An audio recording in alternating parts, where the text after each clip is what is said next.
Part 4. Dangerous areas and bosses in my opinion. Before I begin, I want to tell you some important things. Number 1, I already made a detailed guide regarding dangerous areas and bosses with nemesis types on all difficulties including 2 DLCs. I will leave those links in the description and in annotations for you to watch them later. Here I will just show some of them and tell a few words about them. Nothing more, nothing less. Number 2, when I say dangerous areas and bosses, it is obvious that I mean it subjectively. Each of us have their tough spots, god I hate Port Albury, in Grim Dawn, so I'm just sharing my personal experience with you. Finally, it is pretty easy to die in Grim Dawn even if you are playing with a sword and board build from some insanely damaging abilities, damage over time effects, or corrupted ground which negates all of your current resistances and does damage based around percent numbers of your character health. This can become very frustrating, especially early on when you do not know what to expect and you have not acquired a good amount of defensive mechanisms. Ghoulish Hunger, Mirror's Will, etc. This is why, on your very first playthrough, there are some areas, enemies, bosses and mechanics that I do not recommend dealing with. Once again, I'm repeating that you are getting the achievement for beating hardcore difficulty only when you kill Korvac on hardcore mode on Ultimate. This is not a guide aimed towards killing and exploring everything on hardcore, and in my opinion softcore mode is more suitable for completionists. Of course, I will not discuss such situations when your character died because you got blown up by projectiles from huge pack of Thrift Scourge, spiders, monsters, etc. Or you ran into big pack of monsters without leaving any room for retreat. Those things can happen even to the most experienced players, regardless of the difficulty that he is playing on. However, other threatening mechanics and areas are worth to mention here.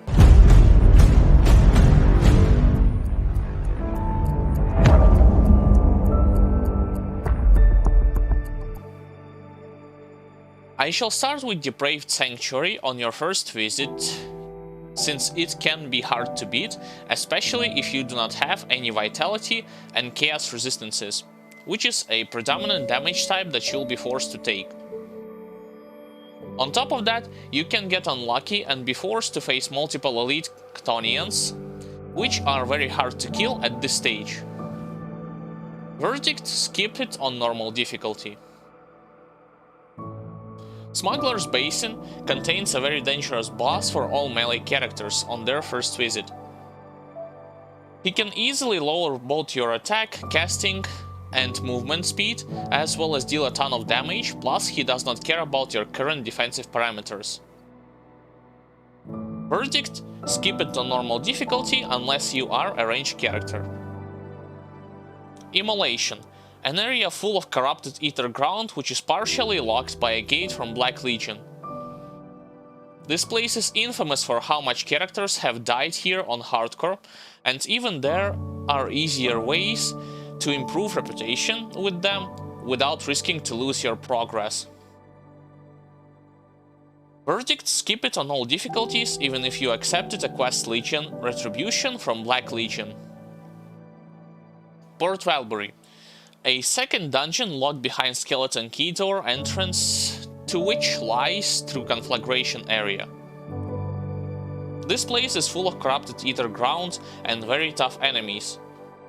For a melee character this becomes especially more problematic because of the fact that you have to dodge damage over time effects, regular attacks and not stand too long on ether ground while trying to deal damage to the enemies. Verdict: skip it on normal difficulty even if you have accepted the quest from Outcasts in 4th Icon, because just like with Black Legion, it's pretty easy to become revered with Outcast faction later on by not going into that place and instead killing Ethereals and Ethereal Vanguard in other zones. Rashelga the Mad Queen. A secret boss accessible in 3rd part of Hidden Path questline in Astrakhan Road area. This boss has a very dangerous mechanic that allows her to wipe your character from existence when she shouts 3 times and starts glowing with red aura. This aura allows her to shoot multiple spikes in all directions, and the closer you get to her, the more chances you have to absorb all of them and die in an instant. This is called shotgun effect, quote-unquote, which you will see on some other bosses as well. Ancient Grove with ignited debuff. There are 2 types of debuffs that you will see in this game. One marked with yellow, this means that it has an effect both on you and on monsters. The other one is marked with red. This is negatively impacting only your character. They can be seen in an areas marked with the skull in top right corner of the screen. Returning back to the Ancient Grove, this is a skeleton key dungeon accessible through Ugdenbach Swamp. When you see this type of debuff on all difficulties, you should immediately log out and log back into the game for a chance to roll another set of debuffs upon your next visit. This will save the life of your character, because what this ignited thing does is it gives monsters more flat and percent-based fire damage retaliation. By itself it's not that threatening and you'll probably clear most of this dungeon without major issues. However, the final boss of this place has a debuff that lowers your resistances to fire damage in his second phase, and on top of that he summons fiery flowers, which do the exact same thing, plus they will shoot fiery projectiles at you. Those shots are pretty hard to avoid, and this boss summons multiple flowers simultaneously. Sure, they have a very small health pool, however, you should remember that it is hard to kill them all fast with this class, and the fact that Gargable, Heart of the Wild, this is the boss name of this place, will not stop moving and attacking should you decide to focus on different targets. Not only that, but also the fiery beams from the tree in the center of the arena are going to attack in random directions. Typically they are not dangerous by themselves, but combining additional flat and percent-based damage to fire most likely will be the result of very swift death, even if you take into account defensive mechanics. I forgot to mention about the cherry on top of all that I had just described in this fight.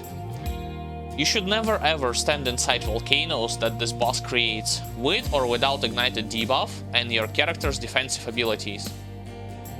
Those volcanoes work partially like the red aura and spikes from Rashalgat the Mad Queen. Verdict: when you have ignited red debuff, you should leave this place immediately on all difficulties, and please do not stand on volcanoes from the boss of this dungeon. Those are definitely not all dangerous spots that exist in this game, but I do not want to repeat the same parts that I covered in details from my previous videos. And like I said in the beginning of this topic, there are just the most dangerous zones, in my personal opinion. I am certain that after your first playthrough of this game, you will have your own take on life-threatening areas, monsters and mechanics in Grim Dawn, even if you will decide to play the same character. Alright, this is it folks, I think it's time to move on to the conclusion. Conclusion. On that note, I would like to thank anyone for watching this video. Post your comments in the comment section and tell me, what do you want me to cover next in Grim Dawn? Meanwhile, I do hope that you have a better understanding and knowledge of what you are supposed to do to increase your chances of successfully beating hardcore difficulty in Grim Dawn. I have not explained all the possible variants and events that can happen along the way, because otherwise this video would have taken hours, and I do not think this is a good stuff to do for any viewer who respects their time. I believe that with the help of this video guide, plus other beginner-friendly content videos that I made in the past, and with some luck on your side, you will complete hardcore mode with the greatest of ease, and will eventually get your achievement. This video took a long time to make, and I will be grateful if you will subscribe to my YouTube channel, like this video and share among all those who is playing Grim Dawn if you enjoyed this content and want to see more of it. Plus, You do not want to miss out on other Grim Dawn videos that I am planning for the future. If you wish to be always up to date with future projects, consider following on social media pages, Twitter or Facebook, the choice is yours. Also, consider supporting this channel directly via donations by clicking on the Streamlabs donation link or by visiting Patreon page, where you'll be awarded with different perks and bonuses, like early access to edited videos, without any advertisements, Q&A videos with your participation, behind-the-scenes stuff, and much more. Your help is always appreciated and motivates to create more videos and improve visual, audio, and special effect aspects. With that said, I, Alexander, also known as Sandrievitz, am wishing you good luck, stay sound, stay cheerful and healthy, and I hope to see you all in the next videos. Take care, guys!